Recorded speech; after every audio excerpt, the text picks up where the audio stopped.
Assalamualaikum warahmatullahi wabarakatuh. Selamat pagi teman-teman manajemen dari kelas D. Ya, maaf sekali untuk pertemuan kali ini. Kemarin saya sudah mencoba melobi untuk bisa dua jalan, baik itu seminar internasional maupun kuliah kita, tapi ternyata tidak bisa ya, karena saya juga diberikan surat tugas yang harus bertugas di seminar internasional. Oleh karena itu, sebagai penggantinya, saya membuatkan video terkait materi terakhir sebelum teman-teman semua akan UTS ya.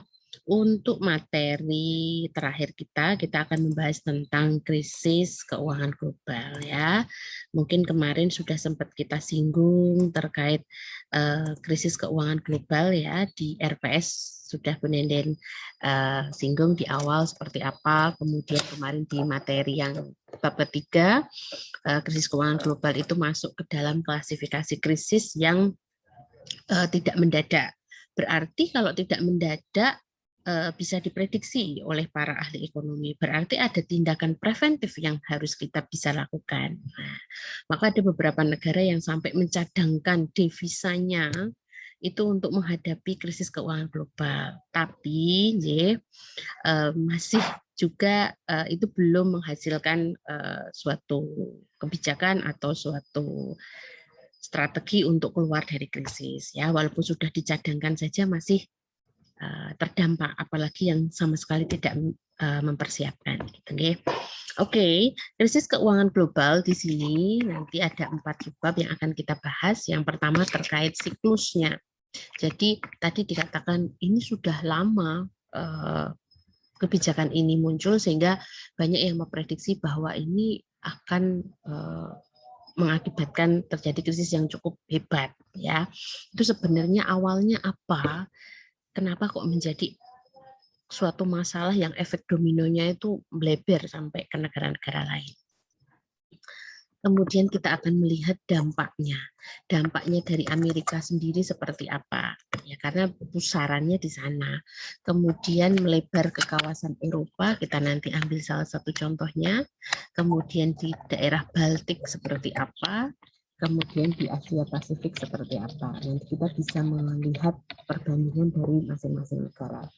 Itu dampaknya. Kemudian yang ketiga, cara mengatasinya. Jadi untuk keluar dari krisis, mungkin kita secara teori tahu ada kebijakan fiskal, ada kebijakan moneter, ada kebijakan penawaran. Nah, kita bisa membandingkan Amerika itu seperti apa, kemudian yang dari Eropa, Baltik, dan Asia Pasifik seperti apa. Baru nanti yang terakhir pembahasannya kita akan membahas tentang Indonesia dalam menghadapi krisis keuangan global, gitu ya. Apakah Indonesia itu lebih parah dibandingkan keempat negara ini atau malah lebih tahan terhadap krisis, gitu ya. Oke, kita mulai yang pertama yaitu terkait siklus. Jadi tadi saya sudah sampaikan di depan awal asalnya krisis ini adalah adanya undang-undang mortgage. Undang-undang mortgage itu sudah ada sejak tahun 1925. Jadi saat itu sebelum Amerika kena Great Depression sebagai negara dengan label negara adidaya. Berarti salah satu indikator kesejahteraannya adalah masyarakatnya benar-benar hidup dalam kondisi yang sejahtera. Dilihat dari pemukiman. Nah, jadi mosok negara adidaya kok masih ada pemukiman kumuh. Nah, oleh karena itu adalah undang-undang mortgage yang isinya adalah undang-undang terkait kemudahan pembiayaan kredit perumahan. Nah, undang-undang ini diterapkan mulai tahun 1925. Dan yang diberikan kemudahan itu tidak ada klasifikasinya orangnya seperti apa. Jadi yang dikasih adalah ninja. Ninja itu apa? Non-income, non-job, and non-activity. Nah, karena orang yang diberikan adalah tidak memiliki pekerjaan, tidak memiliki aktivitas untuk dia bisa mengembalikan pinjaman itu, nah bayang-bayang yang adanya kredit macet, tunggakan, atau istilahnya namanya subprime mortgage, nah itu pasti ada. Dan itu diprediksi oleh beberapa ekonom di dunia. Cuman tinggal tunggu boomnya saja. Nah, tetapi selama ini yang menalangi itu ada lembaga pembiayaan yang cukup besar di Amerika. Namanya adalah Fannie Mae and Freddie Mac. Nah, Akhirnya dari tunggakan-tunggakan itu yang di backup terus meledaklah di tanggal 5 September tahun 2008. Ya, saat itu terjadi kebangkitan Lehman Brothers diikuti Fannie Mae, Frederick Mac. Nah, sehingga memaksa saat itu pemerintah kalau dibiarkan dua lembaga pembiayaan ini bangkrut, semakin merembet kemana-mana. Akhirnya pemerintah mengambil alih dalam artian memberikan suntikan dana kebijakan fiskal untuk menyelamatkan Fannie Mae and Frederick Mac sampai menyelamatkan sampai 80% asetnya. Nah, kemudian belum cukup sampai situ. Kebijakan moneter melalui The Fed juga melakukan suntikan. Yang diselamatkan ini adalah lembaga asuransinya di Amerika. Namanya AIG. Pernah dengar ya? American International Group. Itu adalah perusahaan asuransi terbesar di Amerika. Itu disuntik sekitar dana 85 miliar US dollar. Nah, itu agar juga tetap mengembalikan kondisi normalnya. Nah, dirasa setelah fiskal dan moneter itu diterapkan, tetapi tidak bisa meredam. Akhirnya sekarang merembet ke sahamnya turun. Indeks Dow Jones itu adalah saham tertua di Amerika. Nah, itu turunnya sampai 778 poin. Padahal zaman era kita dulu itu turun paling ekstrim adalah di era Abdurrahman Wahid 300 poin. Ada sudah carut marut, investor sudah panik pada menarik semua uangnya dari Indonesia. Nah, apalagi 778 poin. Saat itu memaksa seorang Presiden George Bush untuk melakukan suatu kongres. Ya, kongres ini adalah untuk menstabilkan itu, meminta dikucurkannya dana talangan lagi dari pemerintah sebanyak 700 miliar US dollar. Tapi itu ditolak karena sudah terlalu over sekali pembiayaan untuk membackup ini. Tapi karena melihat indeks Dow Jones turun, akhirnya tanggal 3 Oktober tahun 2008 ditandatangani Undang-Undang Stabilitas Darurat, ya, yaitu pengucuran dana dari pemerintah sebanyak 700 miliar US dollar. Ya. Itu siklusnya. Nah, kalau ingin melihat dampak pertama dominonya adalah di bursa efek tadi, ya, di bursa saham. Tadi yang turun pertama Dow Jones. Kemudian Nasdaq ikut, itu juga indeks sahamnya Amerika. Shanghai kena, Kospi itu Korea, Nikkei Jepang kena, Hang Seng Hong Kong, Straits Times Singapura, Kuala Lumpur Indonesia, India itu juga terkena. Nah, itu yang pertama kali sangat rawan untuk terkena krisis, ya. Oke, kita masuk yang kedua, dampaknya. Oke, dari Amerika sendiri karena pusarannya ada di sana. Pertumbuhan ekonomi mencapai 1,3. Padahal biasanya Amerika itu selalu di atas 10%. Ya, kena 1,3 itu ya sudah tamparan yang keras. Sahamnya sampai turun 778 poin. Bangkrut, baik itu lembaga perbankan, lembaga keuangan non-bank, termasuk tadi asuransi dan sebagainya, ya. Nah, itu yang dirasakan. Nah, itu. Kemudian coba kita lihat pengaruhnya di Eropa. Saya contohkan di sini salah satu saja negaranya, yaitu Islandia. Sebelum krisis, Islandia dikenal sebagai negara nomor 4 di dunia dengan tingkat pendapatan per kapita sebanyak 60.000 US dollar. Ya, nomor 4. Nah, karena krisis mata uangnya krona, bukan corona ya, krona terdepresiasi 30%. Jadi 1 euronya saat itu adalah 303 krona. Nah, mengakibatkan utang swastanya menjadi 11 kali lipat dari PDB. Pora stroke ya saat itu ya. Dan kena inflasi di atas 30%. Oke, jadi melemah gitu ya. Itu untuk Islandia. Bahkan yang lebih parah lagi, bank sentralnya yaitu Bank Glitnir itu bangkrut, sehingga kalau tidak diselamatkan Bank Glitnirnya, jadi instrumen kebijakan moneter nggak bisa jalan di sana, begitu ya. Oke, kemudian Baltik ini saya ambil Estonia. Baltik itu ada Estonia, ada Latvia. Ya. Kita ambil yang paling parah di sini Estonia, pertumbuhannya mencapai -1,5. Latvia itu -0,9 ya. Juga minus sampai tingkatnya minus. Kemudian banknya juga bangkrut. Sehingga satu-satunya cara yang dilakukan saat itu oleh Estonia untuk menstabilkan adalah hutang ke IMF sebanyak 14 miliar dolar untuk menopang atau untuk menstabilkan ekonomi saat itu. Kemudian untuk kawasan Asia Pasifik, Jepang, tadi saya sampaikan di awal, negara yang sudah pasang kuda-kuda ya mencadangkan devisa 1 triliun ternyata juga terimbas, yaitu dengan menurunnya indeks Nikkei sebesar 11,4% dan itu terparah selama Jepang itu berdiri. Nah, itu dampak yang terasa dari 4 negara. Nah, kemudian cara untuk mengatasinya. Nah, Amerika apa yang dilakukan Amerika? Ada 3. Yang pertama, dana talangan atau suntikan itu diberikan tidak hanya dari pemerintah, tapi juga dari bank sentralnya. Pemerintah bahkan 2 kali, ya, dari Fannie Mae, Freddie Mac, terus tanggal 3 Oktober tadi 700 miliar US dollar. The Fed juga menyelamatkan AIG ya 85 miliar. Kemudian pakai instrumen diskonto menurunkan tingkat suku bunga di angka 1,5%. Dan operasi pasar terbuka dikucurkan sebanyak 900 miliar US dollar. Jadi komitmen pemerintah dari fiskal dan moneter itu benar-benar bahu-membahu untuk menstabilkan ekonomi di Amerika. Berikutnya adalah Islandia. Nah, Islandia tadi sudah saya beritahu di depan, mereka pertama kali targetnya adalah menyehatkan dulu Bank Glitnirnya. Karena bangkrut, maka dia dibutuhkan untuk suntikan agar dia bisa menjalankan instrumen kebijakan moneternya. Nah, tapi tidak mau pinjam ke IMF. Saat itu pinjamnya ke Rusia dan Swedia. Nah, ini 2 negara. Baru setelah Glitnirnya sehat, bisa menstabilkan menstabilkan krona. Yang 1 euronya menjadi 103 krona. Itu pencapaian yang dilakukan oleh Islandia. Kemudian Estonia, tadi sudah dijawab ya, yaitu dengan hutang ke IMF.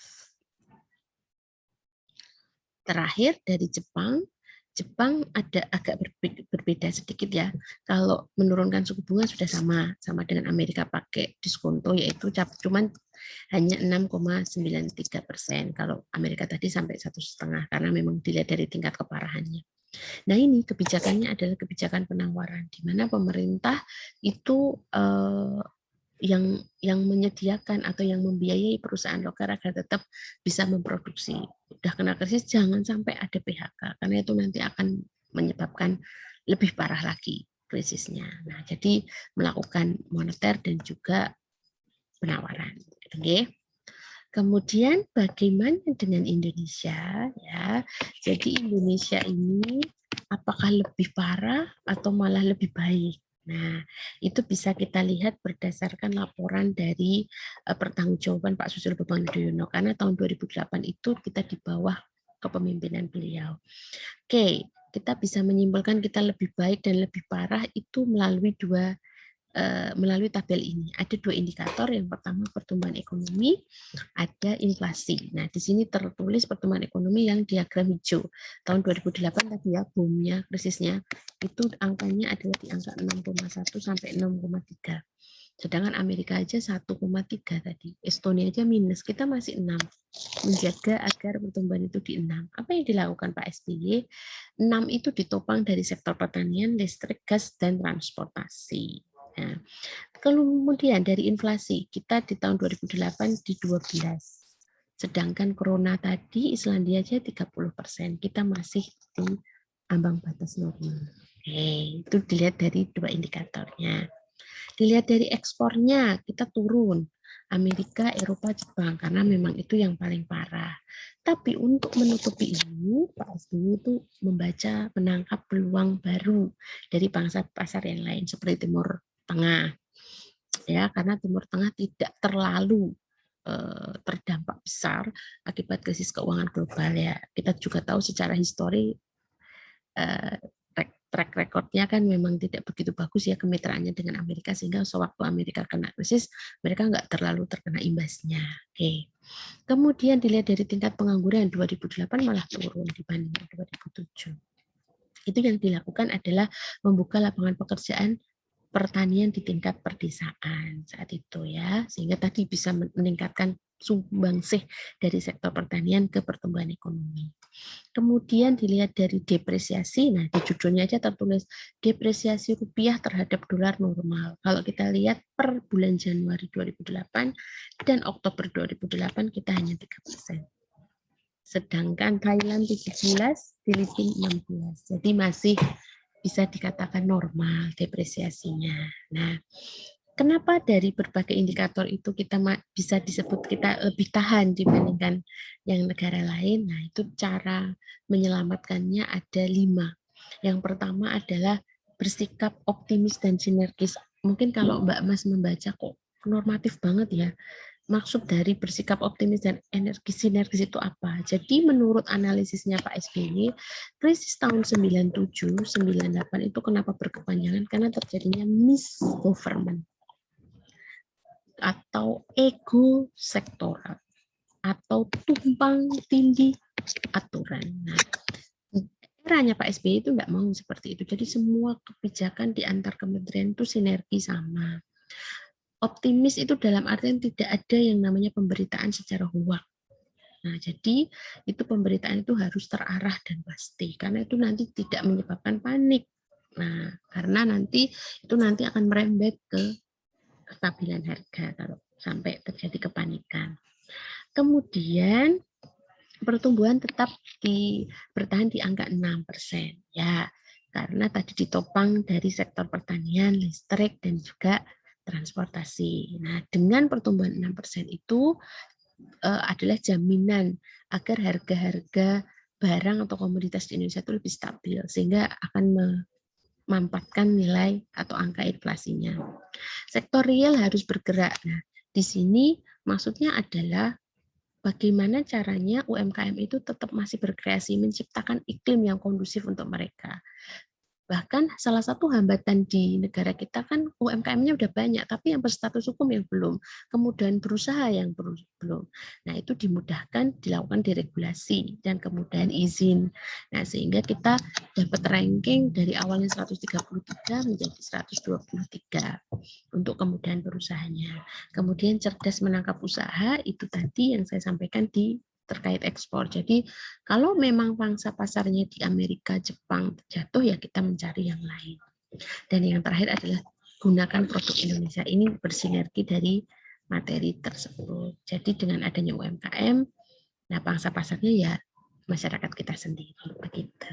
Nah, itu untuk materi kita terkait krisis keuangan global. Jadi besok meet-nya saya mengambil dari 5 bab teman-teman semua ya ini.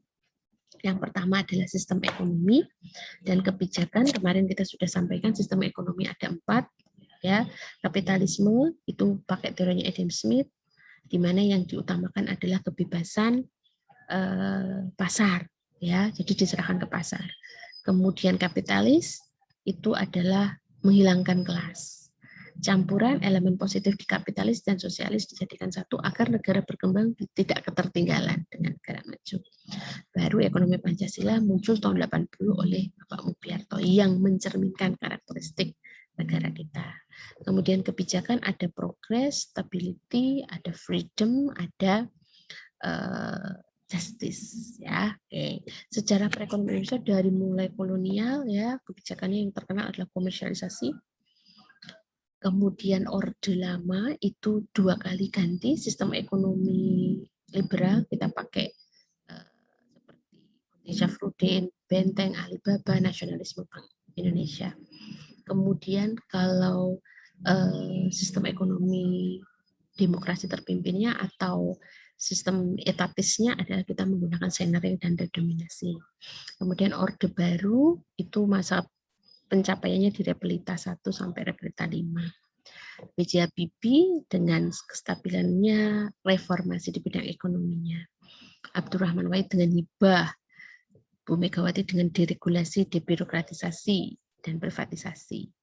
Kemudian kalau Pak SBY adalah penurunan kemiskinannya, kemudian pemerataan pembangunan ya, yang dimulainya awalnya di situ. Kemudian baru dilanjutkan oleh Bapak Jokowi ya dengan paket kebijakannya ada 16 di masa pemerintahannya, kemudian masa yang sekarang adalah dengan paket kebijakan untuk pengurangan untuk pencegahan COVID.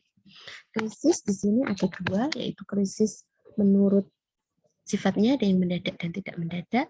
Kalau menurut sumbernya kemarin internal dan eksternal. Nah, untuk menghindari ini dilakukanlah gerakan nasionalisme ekonomi.